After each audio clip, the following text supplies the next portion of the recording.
Day, you could walk into a bowling center and see him working behind a desk, running down, cleaning tables, cleaning the floor. Did that so often at Victory Lanes, Sunset Lanes, Bowling on the Green, Colonial Lanes, and that's only here in Staten Island. His dignity, integrity, and class make him a welcome addition to any bowling staff, wherever you are. He was a man of many different hats, and he wore them with pride, dignity, grace, and class. There was no doubt that throughout his long, illustrious career in bowling, he has been a positive impact. His love of the game is an asset that not many people can maintain over the course of 35 years. He's always made the center where he's been a little better than it was without him. Now, because of his presence, he's always been synonymous with bowling, and that's a great tag to be synonymous with anything. So every time you see this man, you know you're looking at bowling. And he'd always say, well, you know what? I'm just doing my job. I'm doing what I love to do. But it was more than a job for him. It was a passion. Well, tonight, that passion will be rewarded to him after 35 years of just doing his job. I'm very proud to introduce my longtime friend from all of the aforementioned bowling centers. And may I be the first to say, please welcome Hall of Famer Tommy Reno.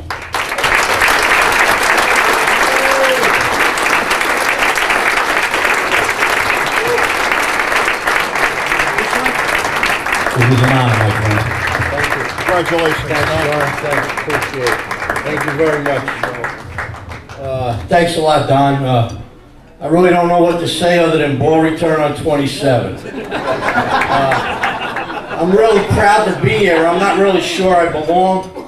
I'm so proud to be in the Hall of Fame with all the guys that I grew up watching and idolizing, and I've made so many friends over the years, and all I can say is thanks to all the bowlers, the managers, the owners that put up with my crap all these years. And thank you to the Hall for nominating me. I still can't believe that I'm here, and not really sure I deserve it, but thank you, thank you, thank you.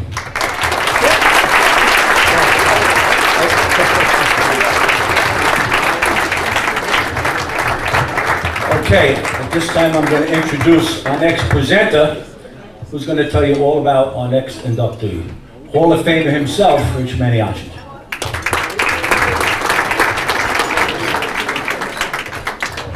Thanks, Don. I want to thank the committee for allowing me to introduce my friend Janice. I was going to write a little speech, but something came up. I waited till the last minute. But I could talk about Janice all night. We've known each other for 25 years. I could talk about her all night, but don't worry, I won't. I just want to spend a couple of minutes telling you why I think she's a special coach and a special person. She came to Staten Island Tech in 1987. And she was a special ed teacher, so she was a little bit nervous. She was going to be in the gym now. And that first week, she just peppered me with thousands of questions. What do I do? How do I do it? And at the end of the week, she came to me and said, gee, Rich, I hope I haven't bothered you too much. I just want to be the best teacher that I could be. And that's one of the things I love about her. Whatever she can do to help her girls to get better. I think for a few years she had John Chico helping her out. At that time he had black hair, now he's got hair like mine. She pops up next to me all the time, watch this girl, how can I help her? She puts her ego aside to do what's best for the girls. So I gave her a couple of hints. This is what I do in my gym class. And at the end of the period, I blow the whistle, kids get on one knee, and then I say, if you have a basketball, bring it up to the front. So her first class was great. She blew the whistle, kids got on one knee, and then she said, okay, anybody with balls, bring them up to the front. So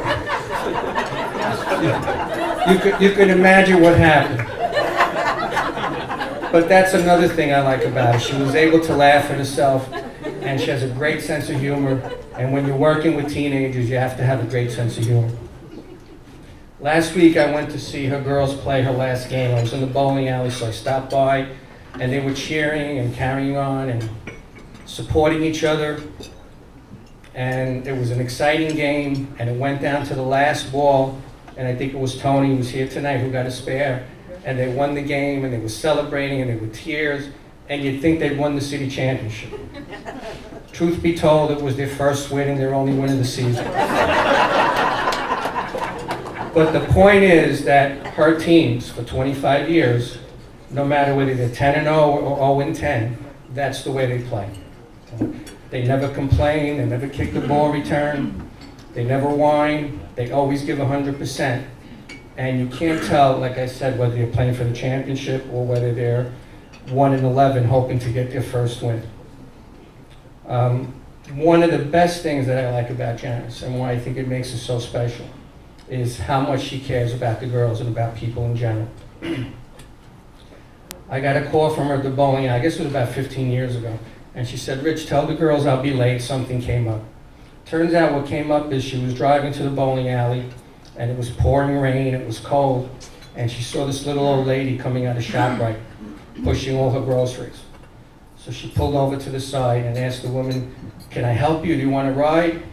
And the woman just kept going faster. She didn't know what to expect. And finally she got into the car. Janice drove her home, helped her out. And the rest of that season, every day on the way to practice, she'd stop by to check on her. And she'd bring groceries sometimes.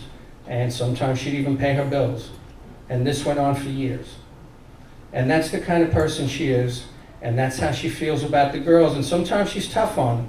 I think I saw one girl close to tears this year during a match. But they still love her because they know how much she cares about them.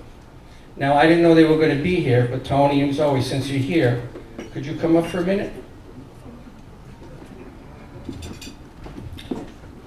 You have the program? All right. Could you just read what you wrote, just the last paragraph for Ms. Machado? Ms. Machado, on behalf of the team, we'd just like to say, congratulations. Over the years, we've learned a lot from you. You've instilled in us the importance of being a team, sticking together, and having fun. We've learned through your dedication. You've motivated us before every match, cheered us on through every game, and inspired us to bowl our best with she-gold spirit.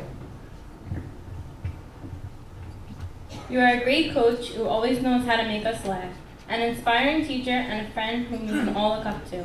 Thank you for all you have done for us. We're so proud of your amazing achievement and truly honored to have you as our coach.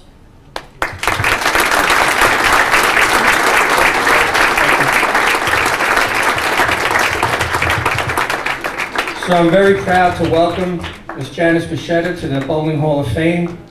Janice, congratulations.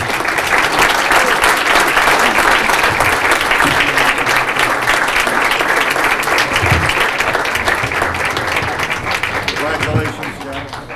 Don't forget your plaque.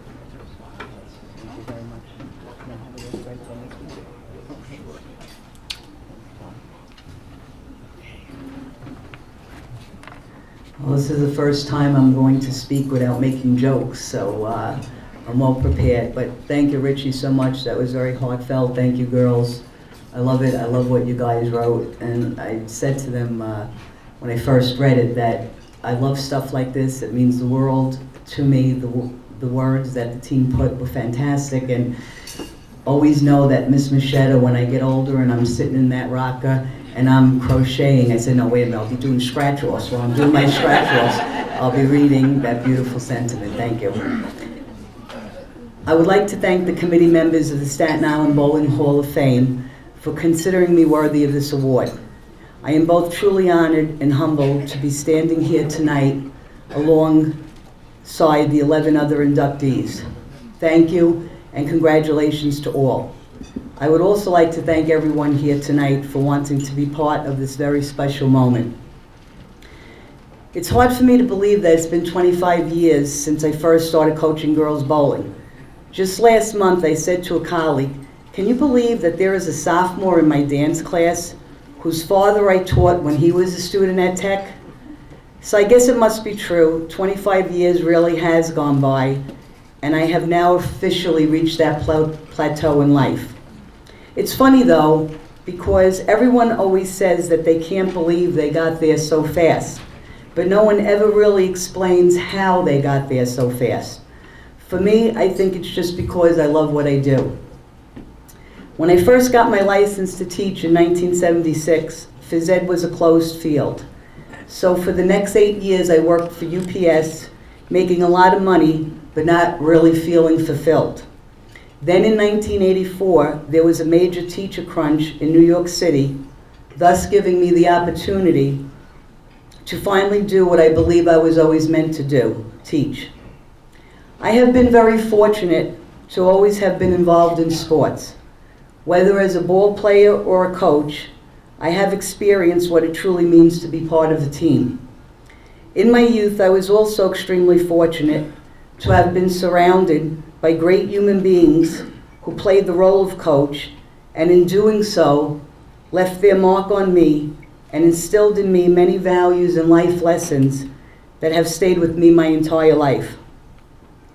Great coaches like my high school basketball coach, Carol Bozak, college softball coach, Angie Fisher, and Staten Island Saints softball coach, Glenn Payne, all helped me to become a better athlete and ultimately a better coach.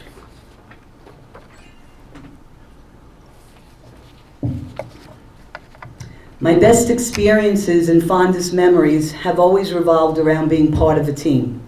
I can only hope that as a coach I have provided the same positive experience for my athletes. I believe that coaching isn't just about teaching the skills needed to be a successful athlete, but it is also about teaching the skills needed to be a successful human being. When I think back to my years as a ball player, I have never forgotten the words of wisdom my coaches bestowed upon me. Two of my favorite sayings and philosophies which influenced me the most were, "There is no I in team," and "What's important is not if you win or lose, but rather how you play the game."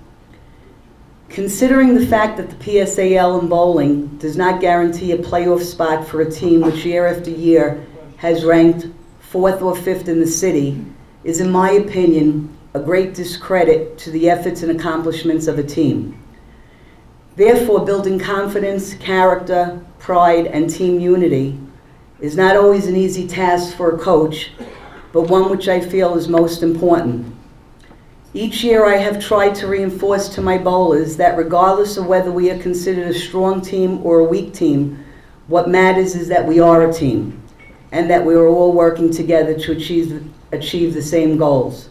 I also remind my team that no one can win all of the time, but all of the time you can give it your best shot, because in life it is really the means to the end which will ultimately define who you are. In closing, I would like to thank Rab's Country Lanes, Frankie Wilkinson and family for running a very professional establishment, and to his wonderful staff for always providing a very warm, caring, and safe environment for our bowlers. I would also like to thank Naz Larson and my good friend, boys bowling coach Richie Maniaci, who in my early years helped me with the technical aspect of the game. I was also extremely fortunate in 2000 to have a great bowler and human being, John Edichico, volunteer his time to help me coach my team. Not only did John bring his great knowledge and expertise of the game, but also brought his value. Together we were a match made in heaven, and together we brought the She-Eagles to 2 championship title games, 3 semifinal final games, and 2 quarter-final rounds. And last, but of course not least, I want to thank my team. Because of you, the past 25 years for me has been a journey of mutual love, admiration, and respect. Your undying dedication, effort, and team spirit have shown me the great depths of the human spirit and has reinforced to me just how special a bond between an athlete and coach really is. Thank you for allowing me to fulfill my dream. I will forever cherish our moments together and the memories we have made. Thank you.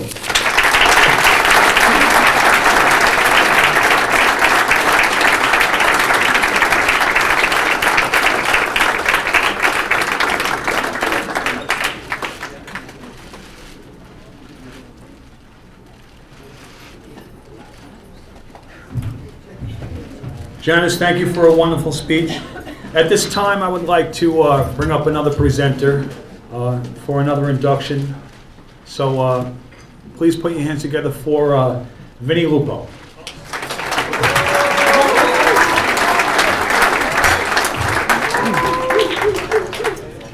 Good evening, everyone. Just to let you know, I feel very honored and privileged that I could nominate George and introduce him tonight. George has been a friend of mine for over 20 years. So before we get into all his stats, and believe me, there's a lot, and he gave them to me.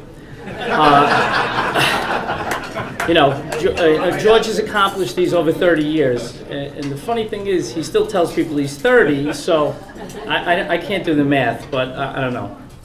But just to tell you how we met many years ago through a mutual friend, Rocky Machula, who I think everybody knows in this room from Staten Island.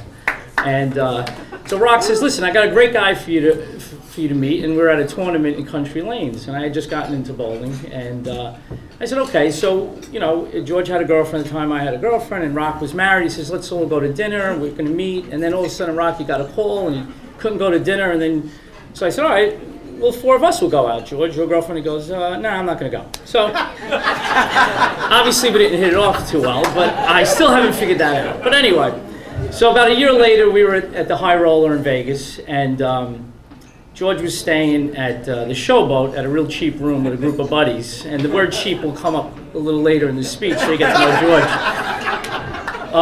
And I was in the room with Rob Vinci, a lot of people know, and we were at the Mirage, just open, real fancy place. I've never been to Vegas. The funny thing is, though, George was in my room with all those buddies more than I was. So I still haven't figured it out, because my future wife was there, and I was staying with her, but who was with my parents there, but I never got to use my room because George was using it. And he had a friend that wore white boots, and he got mad at us at the room because we didn't have a blow dryer. I don't know.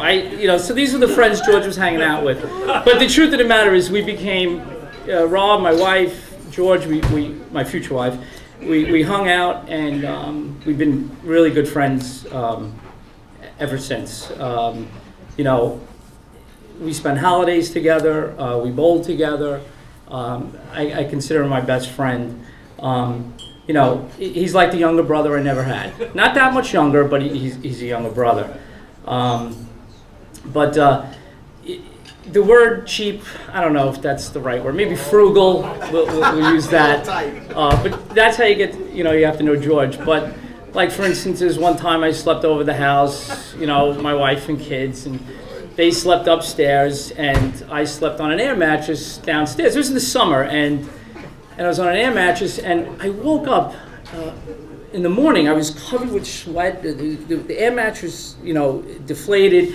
And I said, George, what happened? He goes, oh, I don't put on the air conditioning downstairs. I can't put on the air conditioning. I was like, all right, so, that's George. But, and then a few years back, we had a card game at his house. And we came in, it was in the winter. And we all played cards with our jackets on because he wasn't going to put any heat on. So Rocky got a little concerned, and he was like, George, any chance of the heat? He goes, no, I got to cut things down. But anyway, that's about George. But I'll tell you this, he would do anything for you. He'd be there for you. If you asked him a favor, he would do it. If you needed money, he'd lend it to you. He'd want it back, but he definitely would lend it to you. But in all seriousness, last year was a tough year for George personally. We both lost a parent. And I think if George's father was here, he'd be very proud. Very, very proud. And he would tell funnier stories than me, believe me. But he was very proud of George, like his children are, like we all are, the group of friends here. So that's it. So let's get on to his achievements, which there's many. So at age 15, he became the youngest bowler on Staten Island to bowl a 300. He won the first of 3 consecutive Scratch Division New York City Bowling Proprietors Association titles, which paid for each year of his high school tuition. And obviously they were hurting because his father was a doctor. Maybe that's where the frugalness came in. I'm not sure, but you could judge that. He also won the first of his 3 Staten Island Advanced All-Star Awards for bowling. He became the youngest bowler on Staten Island to average 200. At 16, he won his first New York State Scratch Division title, becoming the second Staten Island youth bowler to ever represent New York State in the National Junior Coca-Cola Champions Tournament.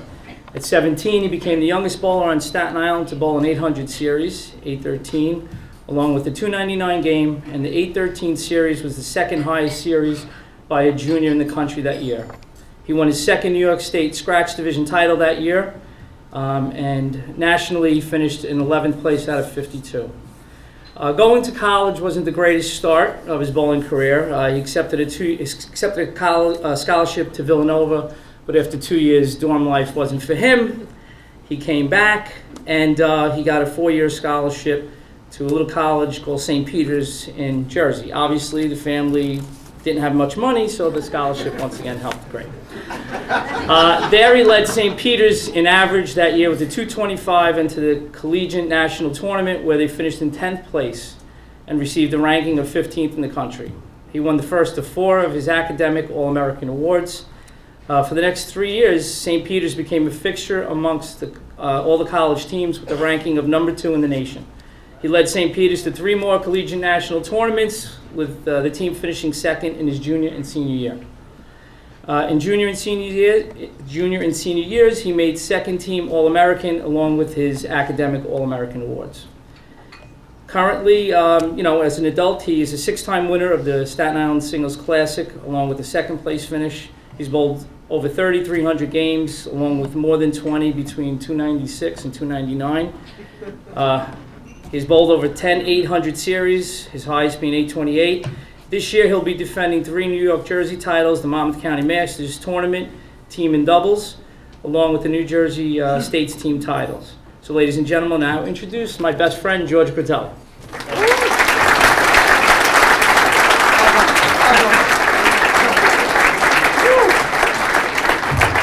Wow. Congratulations. Thanks so much, Johnny. I appreciate it. Thank you very much. Well, I didn't know we were having a roast tonight, but that's okay. First of all, I'd like to thank the committee very much for letting me come here tonight and put me into the Hall of Fame.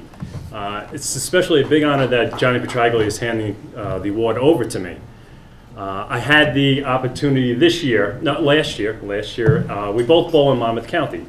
And every year there's a tournament in Monmouth County for the Masters tournament, and I had the chance to bowl against Johnny in a team. So I had to tell you, I was very, very nervous. And how do I start it off? I believe I might have met Johnny 2 or 3 other times. I always said, do you know that my father delivered your son? That was my best way to start off. He killed my team. We got crushed and everything, but that was okay. But it was a great honor to bowl against him. And hopefully this year we'll be bowling against him again. So the word thank you is going to come up a lot for me. It's very nice to bowl honor scores and get strikes and spares. But what a lot of presenters and speakers tonight, they're telling you about the people who helped them getting there. And I would like to do the same for myself. Unfortunately, most of them are not here tonight. They wouldn't be able to be with us, but I'd like to just let you know about some of them and how they really helped me in getting to where I am right now. The first one I'd like to thank, I believe many of you would know, is Ruth Doctor. Mrs. Doctor ran the junior leagues over at Bowling on the Green for many, many years. She, 42 alleys every Saturday. She had 2 full squads, one in the morning, one in the afternoon. Tirelessly she worked. She was a very, very dedicated person, and because of her, she really helped me establish myself as a junior bowler and letting me bowl in the leagues and helping everything out. It was very hard to thank Mrs. Doctor because, again, she was very dedicated and could never get that real smile on her face if you ever did anything. She was strict with everybody. The day I did bowl 300, it was very chaotic there. No one really knew what to do.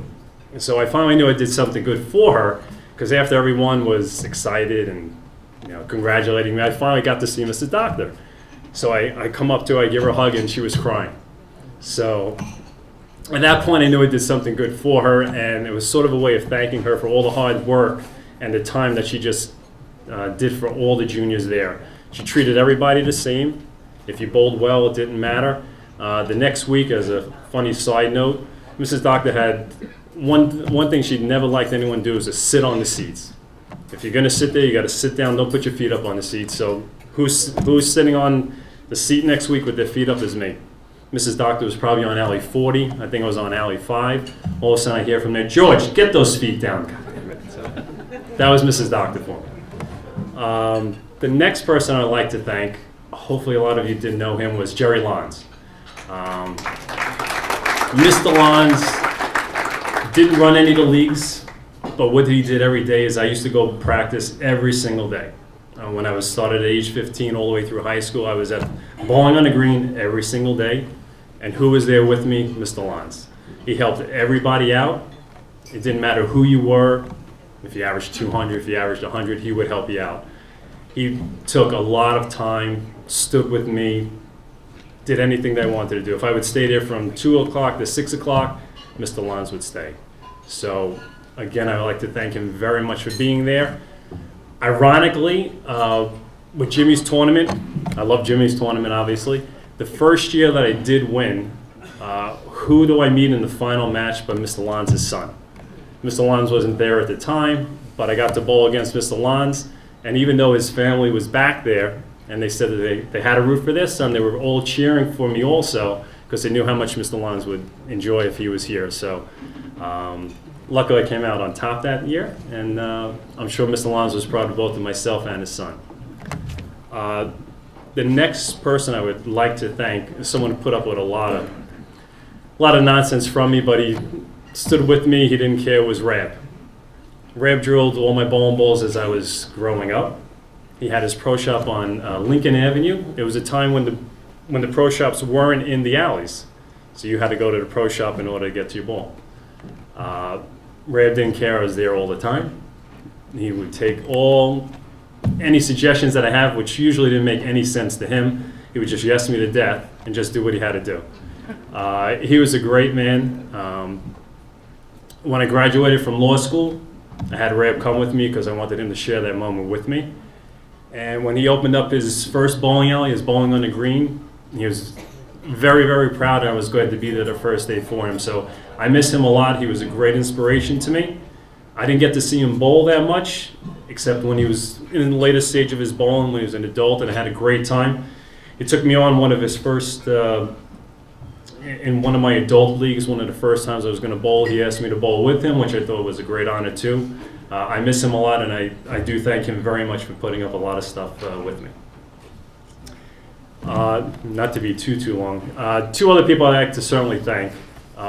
Number one is my dad. If any of you ever knew my dad, he was a very, very proud man. He was a doctor on the island for over 30 years. And if I had $1 for everyone who ever came up to me and said, you know, your dad delivered my son or anything, I would be doing very well.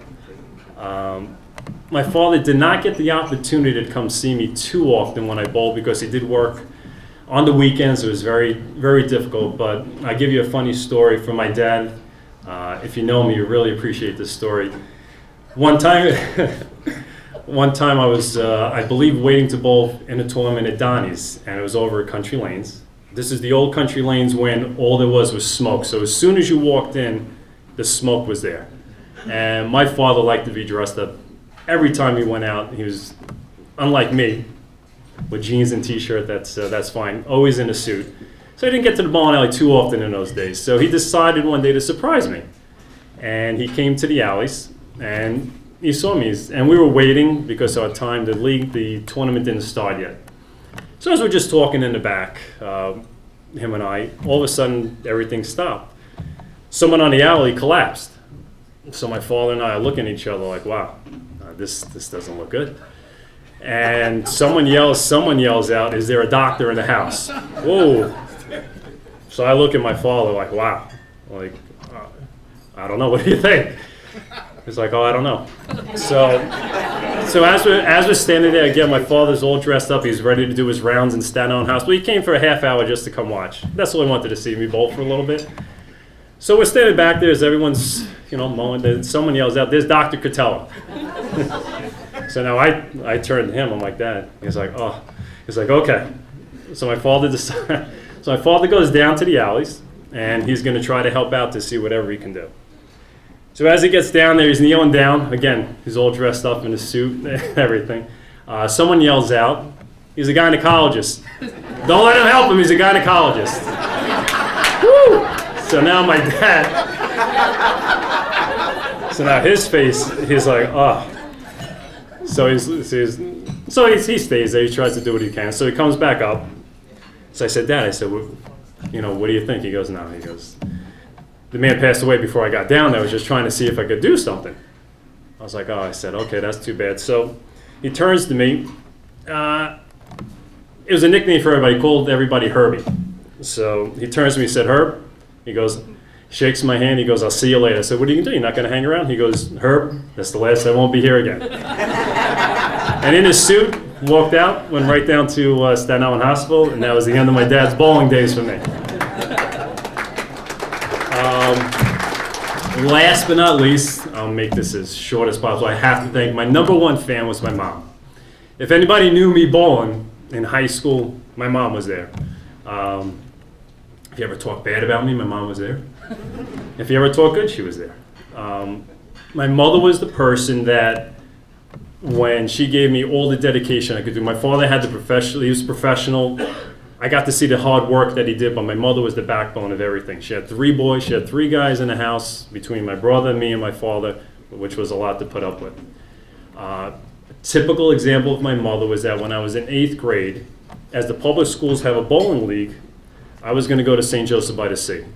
Catholic leagues, the Catholic schools didn't have any type of bowling league. So what my mother does when I'm in 8th grade, that she decided to go around to the other schools, Farrell, St. Peter's, and more, and see about putting together a bowling league. This was not a small task, but my mother did pull it off.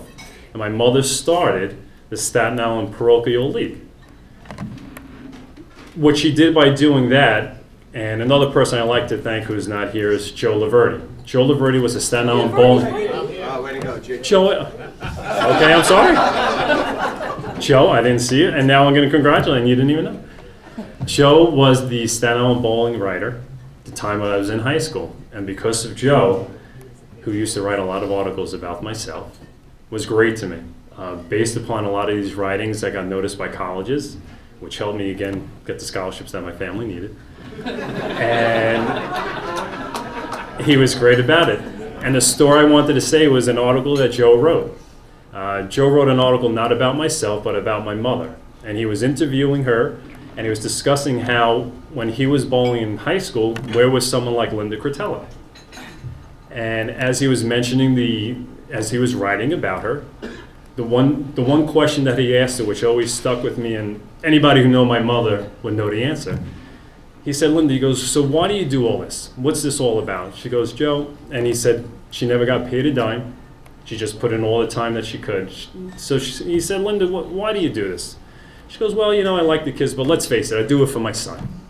So because of that, I just wanted to thank her. She's the person who was my inspiration. The only way I could really thank her is that I named my daughter after her.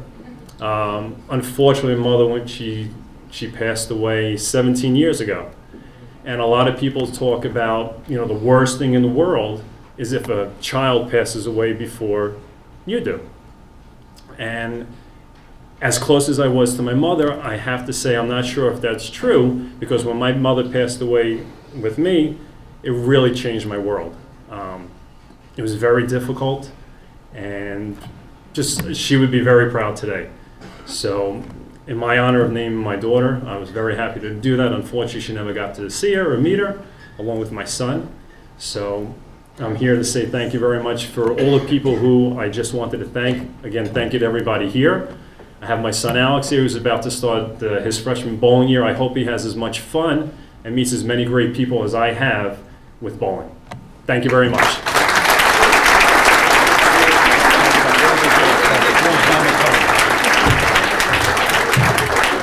Okay, everybody, please welcome Donna Zajac to introduce our next inductee. I'm back. Okay, it is my honor this evening to introduce to you the next inductee for superior performance. And this young lady's name is Chris Menza Garrett.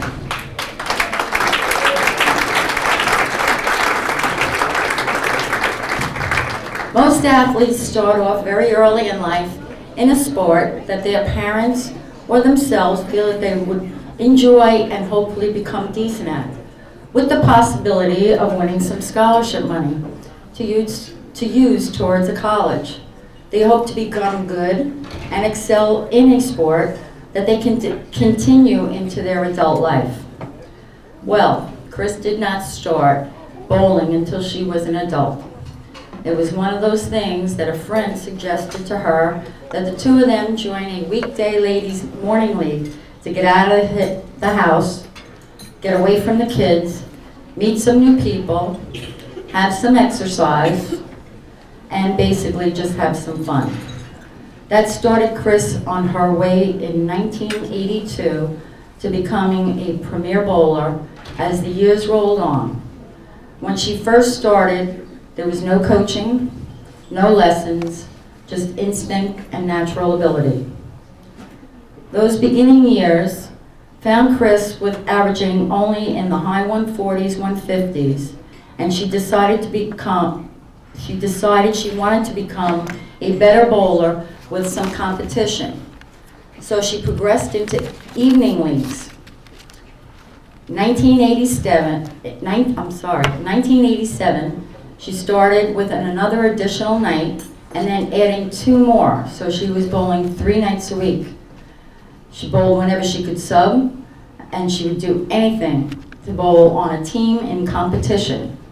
In 1990, with her 154 average from the previous season, she won her first SIWBA championship award, winning the 9-game gross category for averages of 145 to 154 by bowling a 1657, which was a scratch game series, which is a 184 average, so 30 points over her average every game. Plus her handicap of the 435 gave her that gross total of 2092. This absolutely sparked more in Chris, entering many more tournaments, trying to bowl in every center: Victory, Coral, Sunset, Columbian, Bowling on the Green, Country, Showplace, and then decided to bowl in New Jersey, and she established herself in a league in Jersey Lanes. She bowled in every tournament imaginable: no taps, mixed doubles at Victory, mixed doubles at Bowling on the Green, Staten Island Women's Bowling Association, any singles tournaments, singles at Victory, Country Lanes, and the Bow and Bell tournaments in New Jersey. From 1986 to 1999, she held a composite average of 190, with her highest average being a 192, which is a claim to fame for Chris, being the highest average for a female at Victory Lanes until they closed their doors in 2004. As she continued bowling, she finally hit one of her goals and had a 725 series, which also adds to her resume to have the highest series hit by a female at Victory Lanes. And her name was placed in a star on the wall in the center. She said to me she couldn't tell me how many times she had 699s, but finally that 7 was there. Now, for some games along the way, she had many, many games in the 250s, 260s, 270s. She said she had 5 279s, a 288, but her highest game was a 289, never hitting that infamous 300. But this 289 again gave her the Triple Crown title at Victory Lanes, being the highest game bowled by a female, and that's not too shabby, being the Triple Crown winner in an entire center. High series of 725, high game of 289, and a high average of 192. She has won more than 20 league championships and has added at least 10 Triple Crown titles in league play. She has had more than 20 years in Staten Island Women's Bowling Association tournaments, has bowled every year that she can in the newly formed SIUSBC tournaments, in which she captured the Ruth Dr. High Series Gross Award, having a 673 scratch series plus a 174 handicap for an 847 gross series. She also has won the Molly Rocco High Game Award, bowling a 258 plus 58 pins handicap for a 316 high game. And then she won the Ben McNevich Singles Gross Championship with her 673 series scratch in 2008. Chris and her partner won the 13th annual Mike Moreau Mixed Doubles Tournament at Victory Lanes, where she bowled a 674 scratch series. Chris was chosen as one of the females to be on the Bowling Center's Challenge Travel League along with her sidekick, Ro Quattrochi. The concept of the Traveling League was taking your top men and women bowlers from each center. At that time, there were 7 centers for competition in all of the centers. And speaking of Ro Quattrochi, Chris and Ro were partners in crime, breaking into many of the men's league, opening the doors for other women to bowl in men's league, because guess what? They made their presence known to the men of their high scoring and their competitiveness. Chris unfortunately started with some arm injuries in 2000. She struggled the next few years, but the pain became too much, and she finally had to stop bowling in 2009. I forgot to mention that she also bowled with her son Nicholas, who is here tonight, on the same team at Showplace in 2007 in the men's league, and she was so thrilled to watch him bowl his first 300. And the following week, she watched her husband Jim also shoot a 300. His was one of many. I did ask Chris what her most thrilling experience was in her bowling career. Her response to me was the night that she and her husband Jim were bowling on the same team, on the same game, and they each had the first 10. Unfortunately, she had a 10-pin wrap and shot a 289. Jim went on and had a 298, and I was not going to ask him what 2 pins he left. She loved the sport, misses not being in competition, but most of all, she misses all the friends she has met along the way in her 25 years plus. Ladies and gentlemen, it gives me great honor to present to you Chris Menza Gary.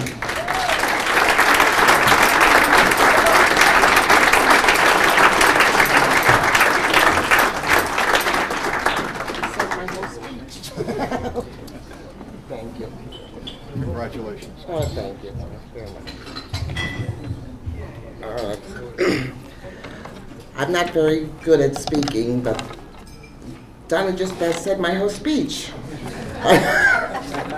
Too much investigation. First of all, thank you, everybody.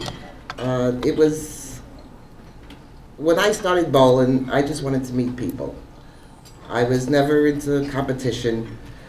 I was more wanting to be friends. And I bowled with the great Betty McNevich, who yelled at me constantly.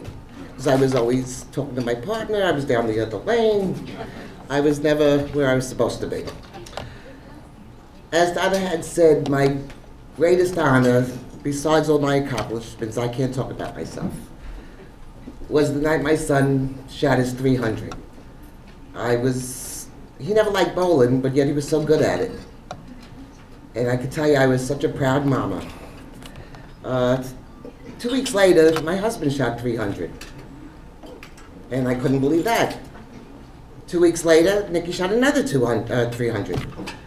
So I just want you to know that it's not about me tonight, Nikki. I'm so proud that we all were together to do all this. I made great, great friends. And I'm just so glad that I'll be remembered, even if it's my short accomplishments. Thanks.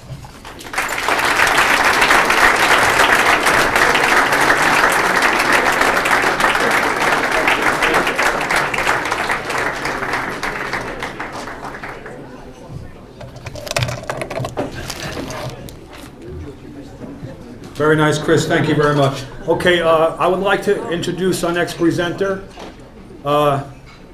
John Barinello Jr.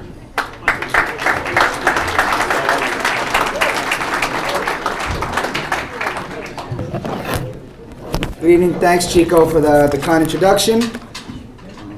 Thank you to the committee for this wonderful evening. The legendary Johnny Petraglia for being here, and all the guests who decided to share in tonight's little piece of Staten Island bowling history. On a personal note, thanks to Joe Labargo, Bobby Garzone, Mike Rossman, Mitch Weinberg, my uncle Mike Vilsenko, my grandfather the Hook Vincentelli, and John Chico. All very important and very special people who played critical roles in this fantastic, memorable, and well-deserved induction. When I first learned that my dad was being inducted into the hall, my first reaction was a normal one. Chico must feel bad for all of Red's bowling balls that he left on Highland Boulevard. But then I said, nah, maybe they're opening up a new wing in the hall for ballerinas. Or a wing for the most dramatic washouts or buckets. But then I said, nah, that's not it either. Then I thought, maybe it's for the most consistent bowler. Because when it comes to flagging 10 pins, screwing up eliminator pots, wearing shorts in an ice storm, and running out strikes in the second frame, no one, and I mean no one, is more consistent than my dad.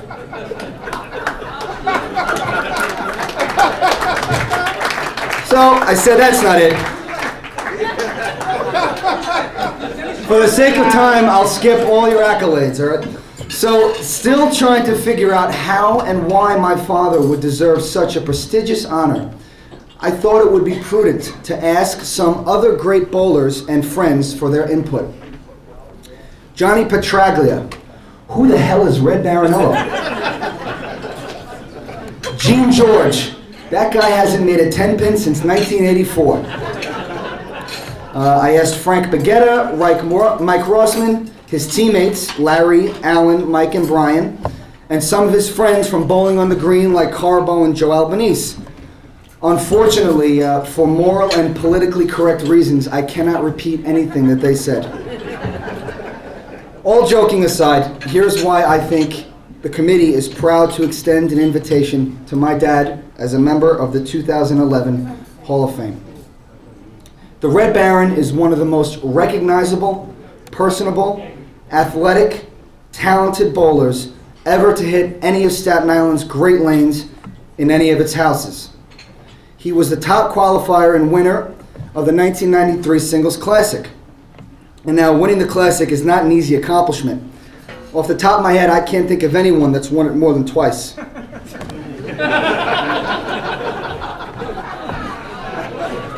I tried that. You got a tough class. He's averaged over 200 in multiple houses, multiple leagues, on multiple shots for over 30 years, finishing first in countless winter and summer leagues. He's a frequent finalist in the Jimmy Elliott and Donnie Walters tournaments. And remember, doing all of this while he owned and operated a very successful video business, Red Baron Video, which will cater your next job for a very good price. He was one of the first bowlers to ever bowl a 300 outside of Staten Island at Jersey Lanes, and he bowled the last ever officially sanctioned 300 at Bowling on the Green. For the sake of brevity, I'll skip everything else, all right? Okay. Actually, another thing, he's the only guy in Bowling on the Green's history to run out a strike and crash into the wall of the 42nd lane twice in the same night. The energy and enthusiasm the Red Baron brings to the game is second to none, as is his competitiveness, ability to adjust and read the lanes, and his countless clutch moments in league and tournaments when other bowlers would crumble. He's a master shot maker and a true sportsman.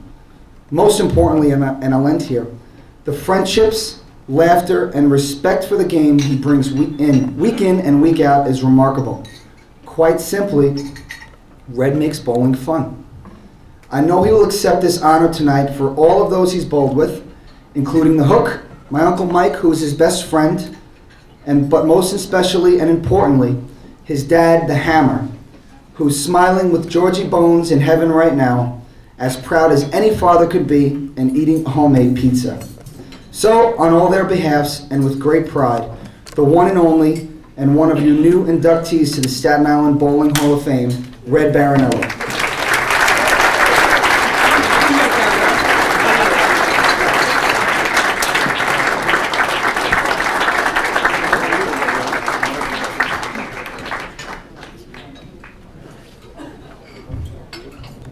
These young lawyers, I tell you. Well, I kind of knew I was accepted by the bowling clan at Country Lanes when the second or third week of the season, I had 11 strikes in a row, getting ready to bowl my 12th strike, 300th game, big news, big deal. I'm looking at the ball return and my ball's not there. So I'm like, all right, I'm new in this house. They knocked my other bowling alley down, so I'm here at Country Lanes. And don't worry, Mark, this will be quick. You can leave real soon. And I says, all right, I'm going to figure this out. There's funny things, this new house, Country Lanes. And somebody yelled out, hey, Red, you want your bowling ball? It's on Highland Boulevard. And sure enough, my momentum was crushed and crashed. And my father's popped the nitroglycerin pill. I go on Highland Boulevard, there's my friggin' ball. So I get it, the ball's full of that road dust, that's commonplace when you put a bowling ball in the middle of the divider. My feet are all dirty, I come back in, I wipe my feet off, and I didn't get a 300, I rolled a 297. Thank you very much, Ray Lawson and Chico.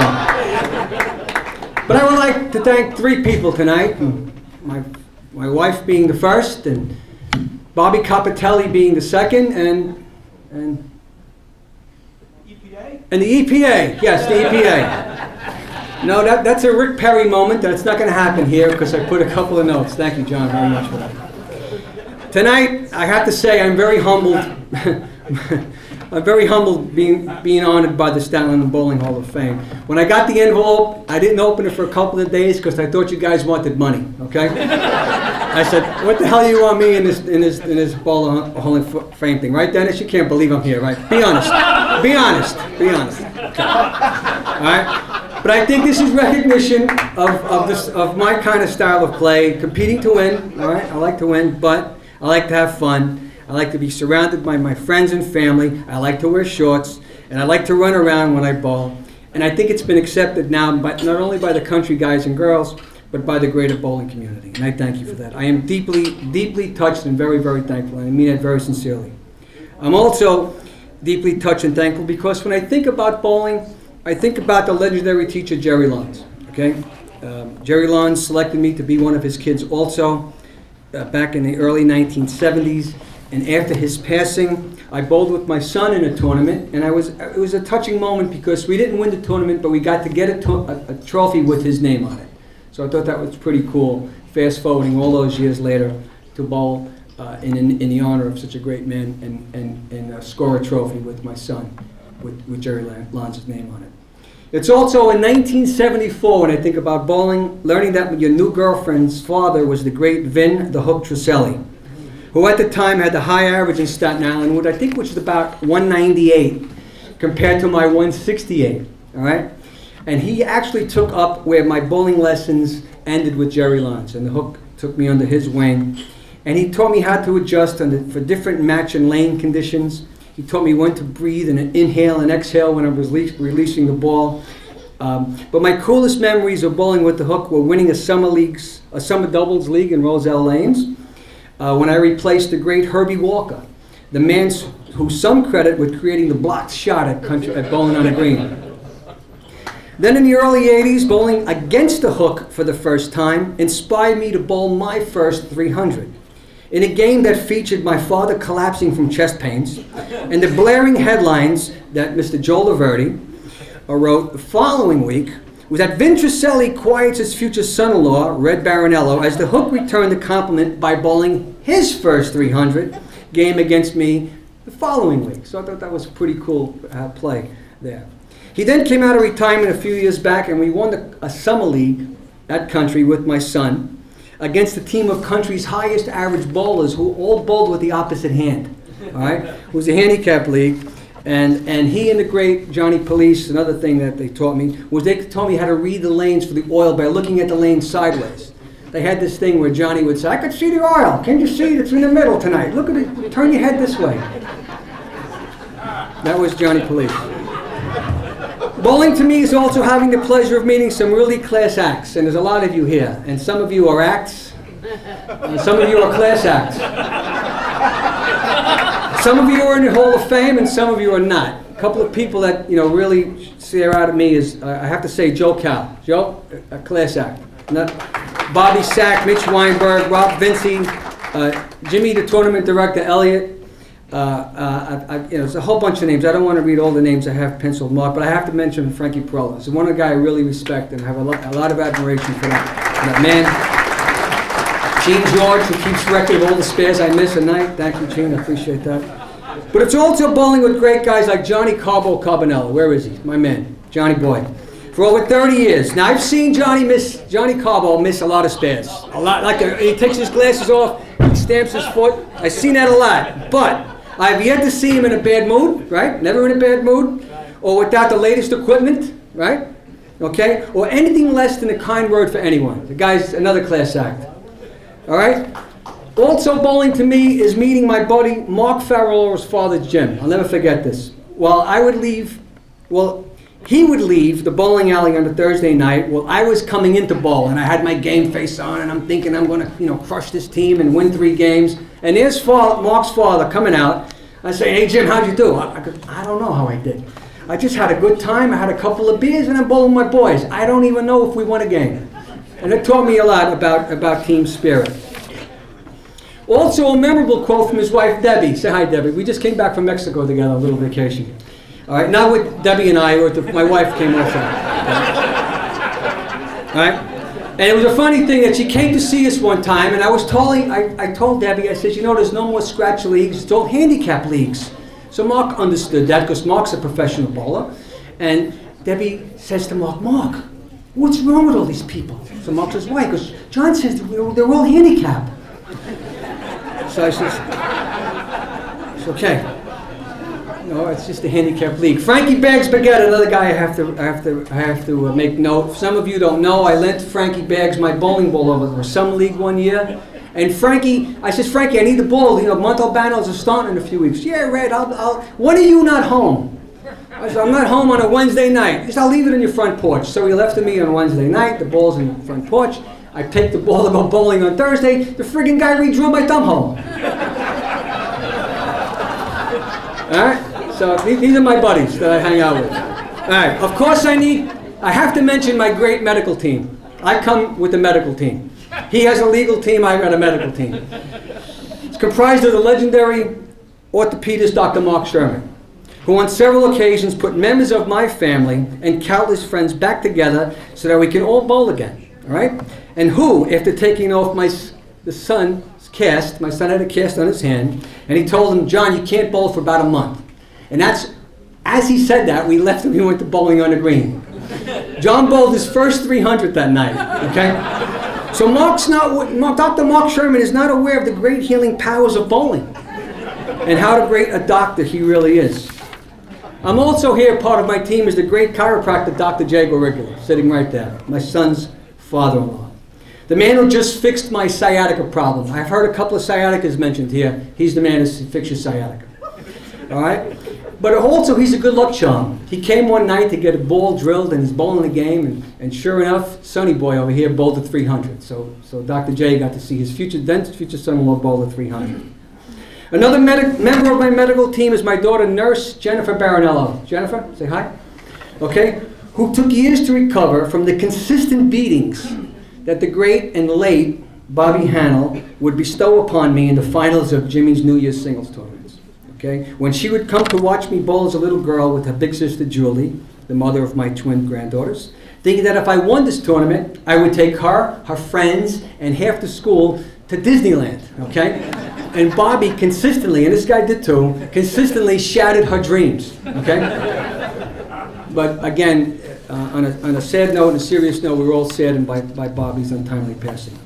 But maybe the most central member of my medical team is the great EMS man, and now world-class dart thrower and Bowling Hall of Famer Barbie Garzon. Let me tell you something.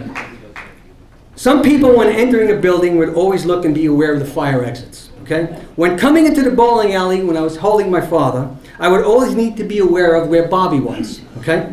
Because Bobby was my father's safeguard and comfort for many years at the bowling alley when my father was suffering from difficulties with angina and had to retire from bowling. Many times when I needed to dial 911 for medical assistance, attend to my father, I would contact Bobby instead directly, and he would show up. I remember several times my father dialing 911 himself and asking the operator for Bobby Garzon. Like he was ordering pizza to be delivered to the house. I got chest pains and I want Bobby Garzon to come to 97 Manila Avenue. Bobby was also kind enough to let me beat him by having the 5-pin knocked over that came off the wall after the famous bucket I left that I ran out 6 lanes to the right. I know, that's right. And I went on to win Jimmy's New Year's singles tournament. All right, of course I need to mention my best pal, confidant, and bowling partner, Mike Lasenko. Mike, no matter what you call him, Mikey V, Uncle Mike, or Lefty, he's the best teammate, best guy, best friend, and an assassin in the 10th frame. He's a lock. He's a lock. Okay? And my father truly loved him like a son, calling him the Roger Maris of bowling, and I was the Mickey Mantle. But my father did get mad at Mike once. It was when Mike wanted to take one last basketball dunk before the 3 of us left to go bowling, only to have the entire backboard crash on Mike's head. The thing ripped around his head, the rim went in his mouth, Mike had teeth knocked out, he had a concussion, blood all over the place. He's laying there moaning, and my father stands over him and goes, "Get up, guy, we're going to be late for practice." True story, right? All right, I've mentioned my father, my sons mentioned my father, John the Hammer. When learning about my selection into the Staten Island Bowling Hall of Fame, he was my first thought. As it was said from all my bowling friends and family, he would have been very proud and happy for me in getting this honor. He'd be a little surprised too, but very proud and happy. Okay? And for this reason, most of all, that I am grateful to stand here before you. My mother, on the other hand, had already had me in this Hall of Fame, okay? As well as the Hall of Fame for saxophone playing, 60s music trivia. I was in that Hall of Fame with her. Paddleball, video, banking, cooking, and all the other crazy stuff I do. She wouldn't even come tonight because I've already been in this Hall of Fame 10 years ago, according to her. Okay? My wife, all right, I knew she wanted me to mention her. Here it comes. Okay? Should be in her own Hall of Fame for putting up with me all of these years. You guys think I'm crazy at the bowling alley, you got to see me at home. Okay? And allowing me to bowl on all major holidays except for Christmas and anything to do with our twin granddaughters, Jada and Ava. Thank you, honey. Okay? But again, I humbly accept this recognition, which will not only be for me, but it'll be for all my friends, my family, my teammates, and for the fond memories that will always be in my mind and in my heart that represent my involvement with this great game. Where players don't just shake hands with members of the other team after the match, we shake hands after every frame. Thanks a lot, everybody. Appreciate it.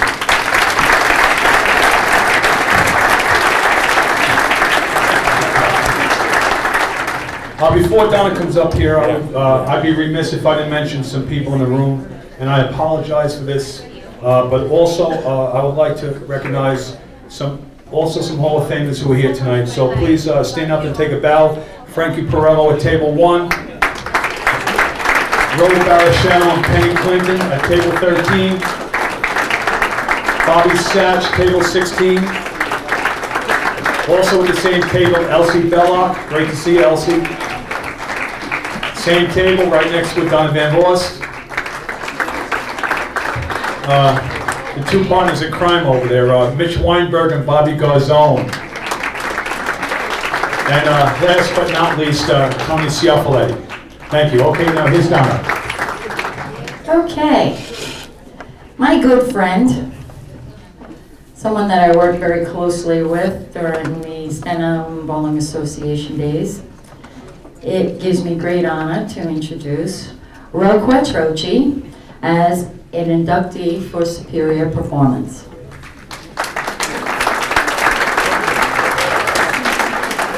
Ro was a sports enthusiast when she was in high school. She played softball, basketball, volleyball, just to name a few. But Ro wanted to learn how to bowl. Her parents bowled and she saw the difference in this sport, meeting lots of people and making new friends. So she joined the bowling club at Newdorp High School. At that time, it was not the same structure as it is today. Today, there are teams and structured competitions against other high schools. In those days, it was just a simple club where the coach taught the fundamentals of bowling, how to keep score, gave some pointers of where your strengths and weaknesses were. Ro fell for this sport and bowled more for the fun, but not yet has joined any leagues. She got married and moved to Oklahoma, where she had her son John, and then her daughter Jennifer in 1972, and moved back on to Staten Island. At this point, with 2 children, she needed a morning out. And she needed to do something that was fun. So she joined the St. Teresa's Alley Cats League on Thursday mornings at Victory Lanes. Stayed in that league until it closed in 2004. During that time, she also held the office of treasurer, which was almost 40 years. She started the Alley Cats Junior program with Mike Marotte so that they could teach and mentor the youth bowling in the center as an organized program. Big thing that she remembered about Mike was that he was always pestering, "Where is the money? Where is the money?" And at that time, youth bowling only cost $3 to bowl 3 games. She continued mentoring the youth by also helping Elsie Belloc at Sunset Lanes with the Solberg Memorial League. One of her claim to fame is that one of her students was Vinnie D'Ambrosio, one of our top Hall of Fame bowlers on Staten Island. Ro's love of bowling had her joining 6 leagues a week. She bowled Tuesday afternoon and night, then she bowled a Sunday mixed and a Wednesday, Thursday, Friday daytime leagues. She bowled in every center on Staten Island, including Victory Country Showplace, Bowling on the Green, you remember the old Coral Lanes, Sunset, Columbian, 90 Pine, and Jersey Lanes. And of course, she was also asked to bowl as one of the female bowlers in the infamous Bowling Center Travel League. But not only her bowling in leagues, she had to get involved. She was president, vice president of many leagues, and secretary, and currently is the vice president secretary of the Wednesday Ladies League at Showplace, which was a men's league until she and Chris Garrity infiltrated, changing the way of the world, showing that women were just as good and competitive as men. She was also statistician for 6 leagues at Victory Lanes. Ro never said no when it came to anything to do with bowling, whether it was to bowl on a team or sub, or be a doubles partner in a tournament. And when the Staten Island Women's Bowling Association needed a secretary, Ro stepped up to the plate and took the office, not even knowing anything at all what was involved in the position, especially computer knowledge. But Ro was a quick learner and handled the position, sanctioning all the women bowlers on Staten Island, getting all of their awards out in a timely fashion, running the annual tournament, and on and on. She was also a director of the Staten Island Women's Bowling Association for 10 years. To get more involved into her bowling stats, I'd like to tell you that Ro has 49 league team championships under her belt and also 25 league triple crowns. Throughout her bowling career, she has averaged 185 to 190, with her highest average being at 194. One of her highlights was bowling 2 600s in one day, Tuesday afternoon ladies, and then again in the Tuesday night mixed. She has had many 250s, 260s, with her high game being a 268.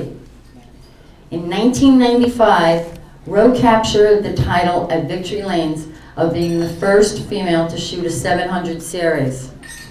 She shot a 715. Her name went up in a star on the wall at Victory, but then she added another 700 series in 1997 to become the only female to roll 2 700s in Victory Lanes when it closed its doors in 2004. Other titles that Roe has achieved is in 1985 in the Staten Island Women's Bowling Association tournament. She won the non-game gross category in her average division of 170 or better.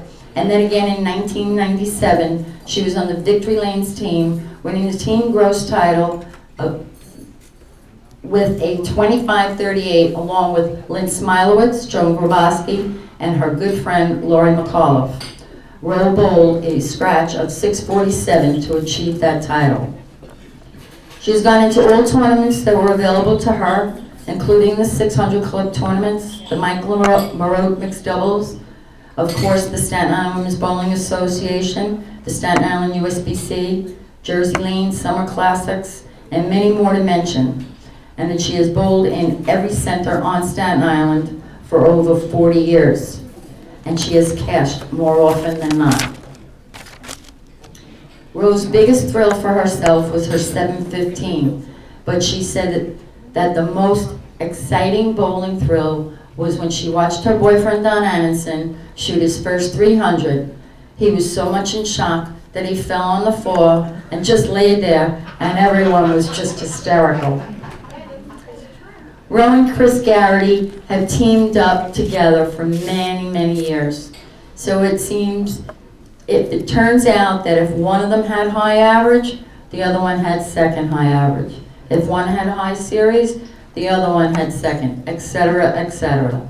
But in 1999, said Chris Garrity, Roe got most improved and Chris was the most unimproved. Ladies and gentlemen, Roe Quattrochi is not only a premier bowler over the course of 40 years, she is an asset to our local association, continuing on as a director of the newly formed Staten Island USBC, serving on all the committees, working the tournaments, new ideas, and always with great support. I proudly introduce to you, Roe Quattrochi.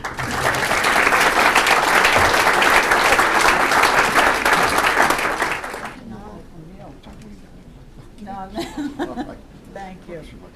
Thank you so much. Well, first I'd like to say thank you to everyone involved, especially to Donna. Donna helped me a lot. She's very bright and she's very talented, and I really owe her a lot in the sport of bowling and what I learned from her. I'd just like to say thank you. It was nice that I was thought of today. And I appreciate, I have to put my glasses on, forgot. It made my day a very happy one.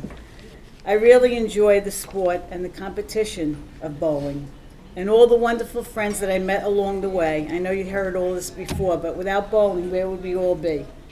Not here. Another special thank you to Jimmy Garrity for helping me with this. And I so appreciate all of you that are involved, that took the time just to remember me. I really appreciate that. And to be in the same category with Reb Wilkinson and many others is really a thrill of my lifetime. I thank you all very much.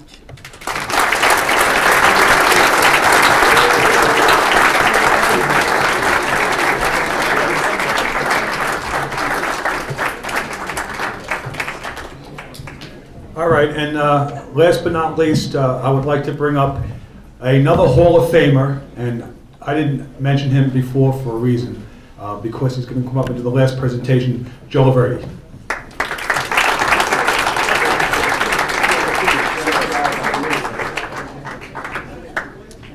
Before I get on the serious stuff, I got to say, for me tonight has been a thrill to really just see so many of you guys and to hear so many of the names from back when I was covering bowling on Staten Island.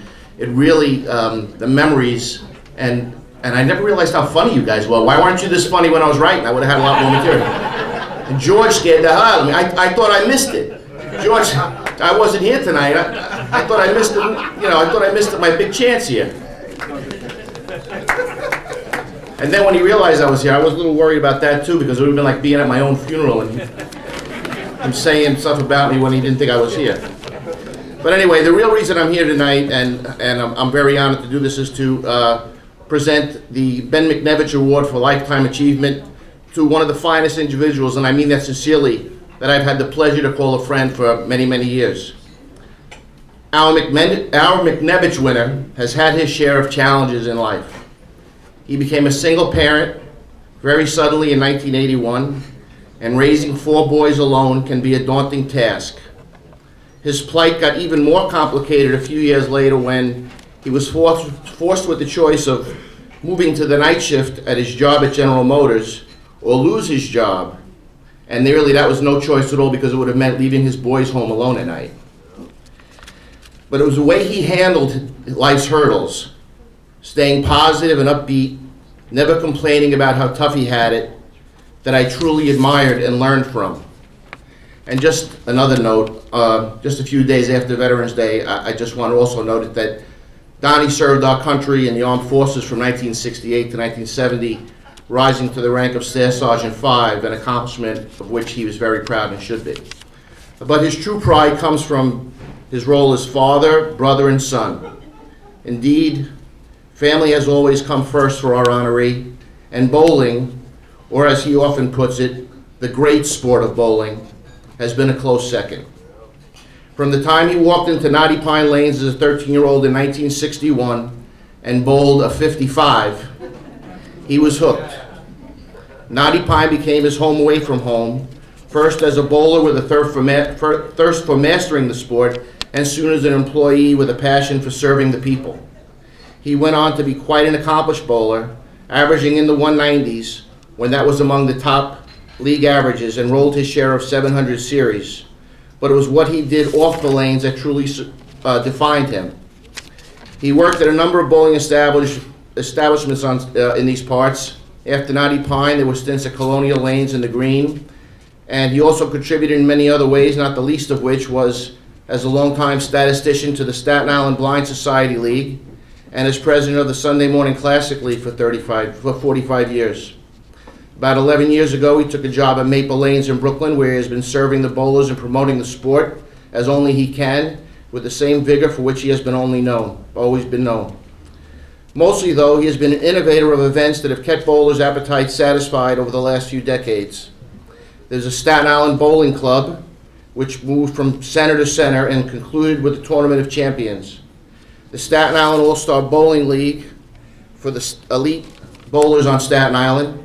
But his crowning achievement is the Staten Island Singles Classic, otherwise known as Donnie's Tournament, an event that will take place for the 35th consecutive year in 2012, and whose list of winners sounds like a who's who of Staten Island bowling. In all, he has run more than 250 tournaments, many of which were telecast on community television, but by the way, 2 other names that we could bring up, Joey G and Lefty G, among others. Always promoting, always innovating, always serving, and always doing so with a smile and a positive outlook. Consistency is credibility, he is fond of saying, and he has always been there for the great sport of bowling. And that's why it's my privilege to present the Ben McNevich Award for Lifetime Achievement to my friend, Donnie Walters. You know, when you and I sat, I didn't even say, let me look at it, because I knew, like I said, nobody knows me better, personally, professionally, than Joe Laverty. So what a great candidate to present me. You know, we had a meeting with the Staten Island Bowling Club about 6 weeks ago, and my fellow committee members said, guess what? You're getting the Benny McNevich Lifetime Achievement Award. My first thought was, Jesus Christ, if they know I'm going in, we're not going to sell any tickets. Then my second thought, how apropos would it be if my longtime friend, bowling writer, sport writer, Joe Laverty, could present me with this extremely great honor. Him and I grew up in the game together.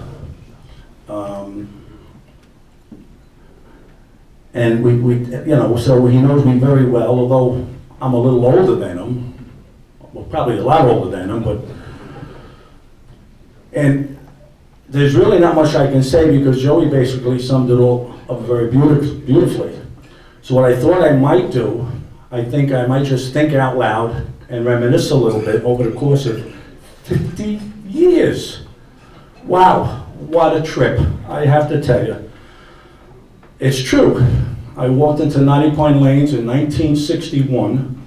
I walked in with my two neighbors, Bobby Ashley and Bruce Hoff. And the first game I bowled was 55. That wasn't bad, I beat them. A love affair began. So, after a few years, I became employed at Knotty Pine Lanes. I was the guy that picked up the bottles and swept the floor and did all that menial type stuff. But little did I know that 50 years later, I'd still be doing picking up bottles and sweeping floors and all that menial stuff. But you know, when you do the same thing all your life, everybody knows you. Doesn't matter where you go, what you do, you're affiliated with whatever you're doing.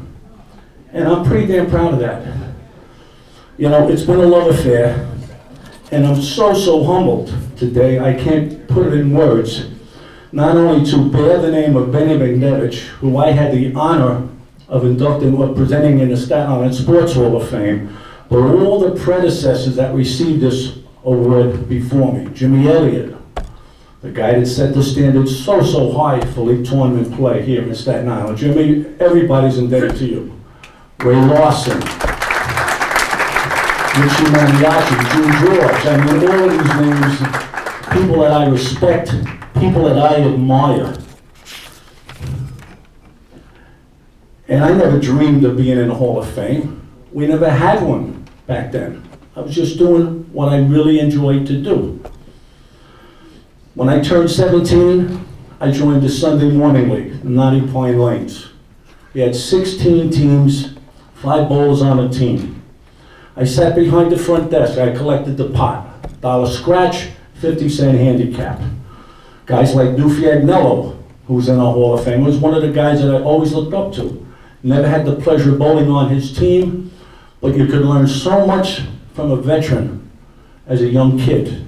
And I learned an awful lot from Newfie Agnello, not also on the lanes, but off the lanes as well. So, as I said, I was at Knotty Pine, and I was the cleanup guy. And as things picked up, I started working the front desk at Knotty Pine. And from there I moved on to Colonial Lanes. And it made me count my blessings because at Colonial Lanes, as Joey Laverty mentioned, we had the Staten Island blind bowlers that would come in every Monday night at 7 o'clock. They would take up 4 lanes, our last 4 lanes, 29 to 32.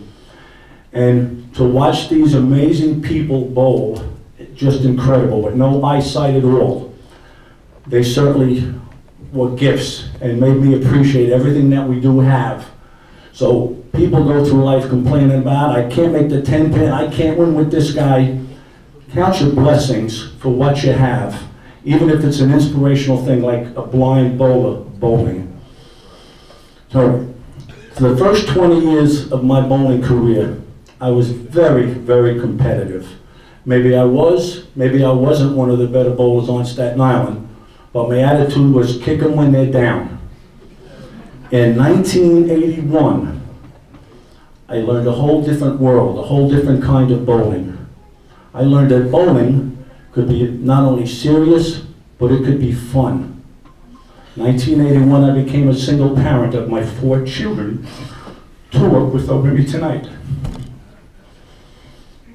You know, I'm doing this forever, and I have never got emotional. But because my family is here, it's pretty damn special.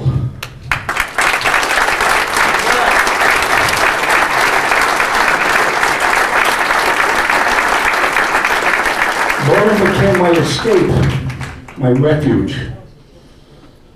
Sunday morning for 3 hours, it was my time, from 9:30 to 12:30. Wasn't about high average, high game, high series, winning the league. It was about recreation. It was about clearing my head.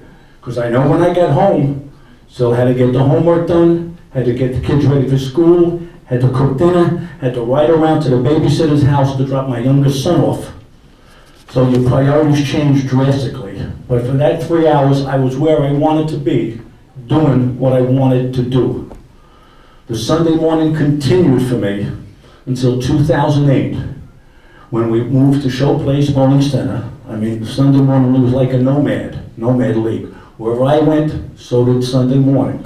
I went to Colonial, so did Sunday morning. I went to Bowling on a Green, so did Sunday morning. So we went to Show Place 3 years later. The Sunday morning league, or my Sunday morning league, as Joe referred to it, died. The last ball was thrown out. That was 2008. Now the Staten Island Singles Classic will be celebrating its 35th anniversary in April of next year. An invitation has been extended to all 34 previous winners to attend, Rob Vinci included, who I might say is the only person that has won it 3 times, Rob Vinci. And Rob, thank you so much for being here. It's really good to see you, and I thank you for that. 1988, the Staten Island Bowling Club was born. Staten Island Bowling Club was a touring club, much like the PBA, but on an amateur level. We bowled at all 7 centers here on Staten Island. We had 2 weekends of qualifying. The 3rd weekend was put on Staten Island cable. So I guess you could say we introduced bowling to Staten Island cable. We also had a tournament of champions. We took the winner from each respective tournament, and they got to bowl in the TFC, which was free tournament, because the money, the prize money for the tournament of champions was the entry fee, the membership fee that you paid to get into it.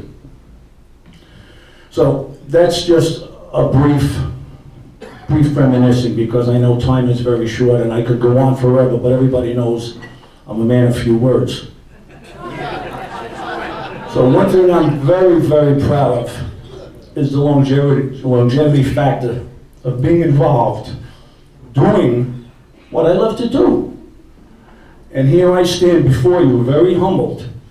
This is the culmination of a 50-year love affair. Everybody says you have a 15 minutes of fame. This is a week's worth of fame for me.